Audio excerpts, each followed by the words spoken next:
So, I just watched a segment of Judge Jeanine, and I did that because I also watched a segment of The View with her guest starring and the spat that happened between her and Whoopi Goldberg, and I guess a couple of the other ladies of The View. This is the first time I've actually done a reaction video because something that she said in her opening statement. She said the level of visceral for this president is actually reached almost like a fever pitch. It's almost like a civil war. Like, because of people's political views, like families will start blocking each other on Facebook, and people will ruin holiday dinners. Yeah. So she's like, we can't have this level of discourse. We should be able to have a debate. When you're not doing that, it's unhealthy. It's very unhealthy. So in that aspect, I want to offer 2 points. Point number one is that I've seen this with more than a number of presidents. So from Clinton, Bush, Barack Obama, take your pick. I've seen people that politics is a hot button where, families will start blocking each other on Facebook. There'll be more than a number of hurt feelings. People banned from holiday events, and I've seen a couple of fist fights too. Yeah, I'm not saying that politics is the deciding factor, but it is a pretty hot topic. And you could be right in what you say about the level of visceral for this president is unprecedented. So I'm going to ask my second point. Why? Why is it this president? Why is it this president? Why are people so hyped up and angry about this president? Why did they dislike this president to the point where they just want him out, where they just want him gone? Let's think about something, okay? The level of visceral is very high. But also, you need to think about the man. When he first started campaigning, was he actually lifting up a bunch of people? Was most of his speech highly positive, highly motivating? Or was it dismissive? Was it divisive? And was it insulting to a lot of people? I think you would have to go with the second option.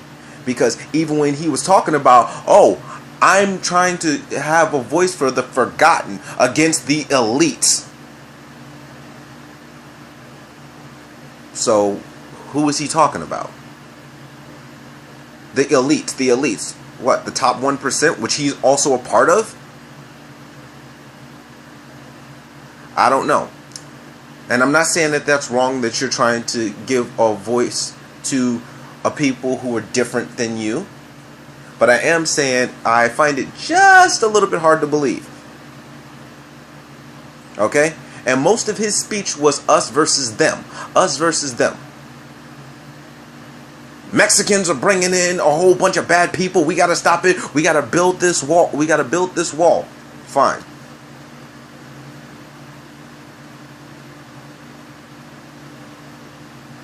So, where does the visceral come in for this president? Well, could be that when he actually got elected and he actually said, I want to represent all people. I want to be the president that represents all people. When you say that, and then on the same account, we look at shithole countries, that's where the visceral comes in. There were good people on both sides of Charlottesville. That's where the visceral comes in. When people start saying, things about other people's intelligence, when people start saying things about people's physical and mental disabilities, that's a problem. So that's where the visceral comes in. When you start slamming our allies, that's where the visceral comes in. when you make up these policies and they're your policies because you don't run them through Congress, more than half of the policies that he's made up has basically either A, been very, very harshly received, or B, have been poorly planned. But yet, it's not my fault. It's not my fault. You're the one that made the plan. You're the one that made the policy. So how is it not your fault? How is it? That's where the visceral comes in. Okay? When you don't get your facts straight and you keep going off the top of your head, not only about policies but about any old thing, more like facts,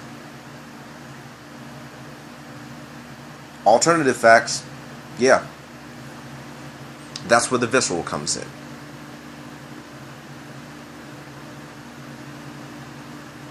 Okay? Now, about some of the other things, like the tax cuts. Okay, I mean, as a middle class working person, I haven't seen my paycheck go up a whole lot.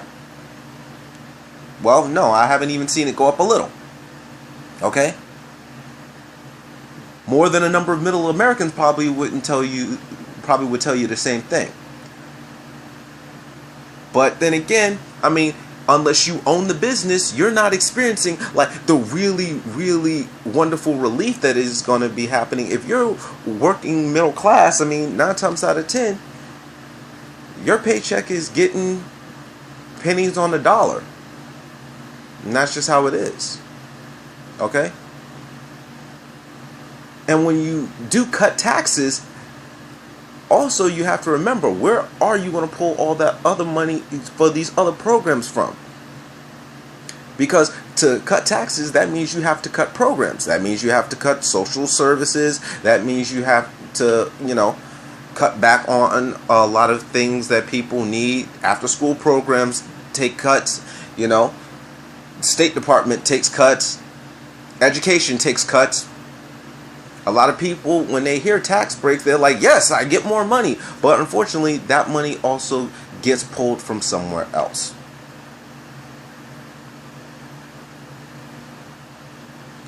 I mean, unemployment. Hey, the fact that it's at the lowest point it's been in God knows how long is a good thing. But I still see that there are more than a number of people that can't get jobs, that haven't been able to get jobs. It's not that they don't want to work. It's that they can't find one that's in their career field or anything. So, more than a number of people are still on public assistance. Still on public assistance.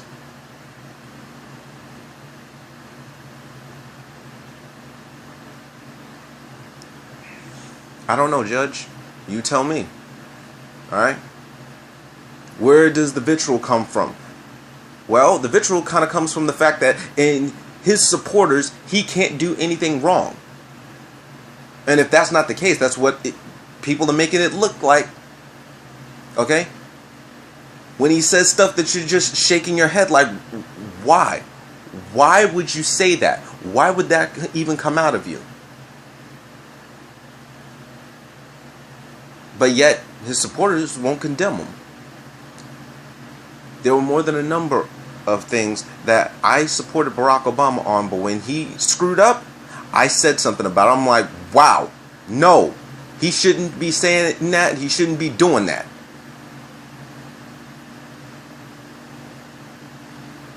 And if you're not going to say something about somebody that you support, then you're going with everything.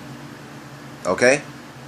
So what's with the visceral? What's with the visceral for his supporters? Well, I don't dislike his supporters. I don't know half of them. He's got some support in some of my family members, okay? So, with that being said, I'll ask them certain things and they'll either say I support it or I don't support it, which rings at least truthful, okay? Now, there's a whole bunch of things that we're going to disagree on. Yes, that is true. And yes, we should be able to have a talk, to have debates, to have differences of opinion. Yes, it's true. But you know what? Where the visceral comes from, the old saying goes, we didn't start the fire. It was always burning. The problem is what did you do to try to put it out? And unfortunately, the man at the top, President Donald Trump, more or less continues to like pouring gas on the fire. And if you don't believe me, check his Twitter account. So yes, we should be better than that. We should be able to have opinions, be able to have debates with each other, be able to be cordial towards each other. But at the same time, shouldn't the president practice what you're saying?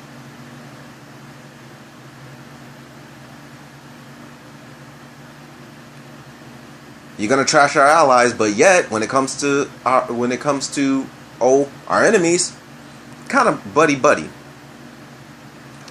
I don't get it. So when people say, where does all this vitriol come from for this president? Why do you guys dislike this president? Why do you just want him to leave? He's the president. We want this country to succeed. We want our nation to succeed. We want our president to succeed. Because when the president succeeds, the nation is successful. But if we're not seeing that in our president, shouldn't we really be trying to get somebody that will make the nation successful?